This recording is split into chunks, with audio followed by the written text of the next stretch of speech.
जय जय श्रीमन्नारायण। मैं सीता श्रीनिवास। आज मैं आप सबको बताऊंगी शरद पूर्णिमा की कथा। शरद पूर्णिमा की कहानी क्या है, पौराणिक कथा बताने जा रही हूँ, ध्यान से सुनिएगा। अश्विन मास के शुक्ल पक्ष की पूर्णिमा शरद पूर्णिमा के रूप में मनाई जाती है। शरद पूर्णिमा को कोजागिरी पूर्णिमा और रास पूर्णिमा भी कहा जाता है। कुछ क्षेत्रों में इस व्रत को कमोदी व्रत भी कहा जाता है। इस दिन चंद्रमा व भगवान विष्णु का पूजन व्रत कथा पढ़ी जाती है। धर्म ग्रंथों के अनुसार इसी दिन चंद्र अपनी 16 कलाओं से परिपूर्ण होते हैं।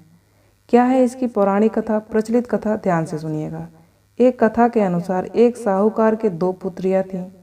दोनों पुत्रियां पूर्णिमा का व्रत रखती थीं, लेकिन बड़ी पुत्री पूरा व्रत करती थी और छोटी पुत्री अधूरा व्रत करती थी। इसका परिणाम यह हुआ कि छोटी पुत्री की संतान पैदा होते ही मर जाती थी। उसने पंडितों से इसका कारण पूछा तो उन्होंने बताया कि तुम पूर्णिमा का व्रत अधूरा करती थी, जिसके कारण तुम्हारी संतान पैदा होते ही मर जाती है। पूर्णिमा का पूरा व्रत विधि पूर्वक करने से तुम्हारी संतान जीवित रह सकती है।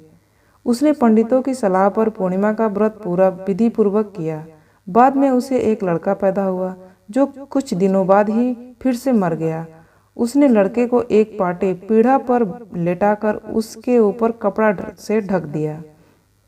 फिर बड़ी बहन को बुलाकर लाई और बैठने के लिए वही पीढ़ा दे दिया। बड़ी बहन जब उस पर बैठने लगी तो उसका घाघरा बच्चे को छू गया।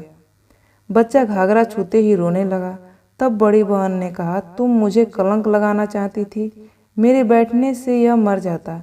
तब छोटी बहन बोली, यह तो पहले से मरा हुआ था, तेरे ही भाग्य से यह जीवित हो गया है, तेरे पुण्य से ही यह जीवित हुआ है।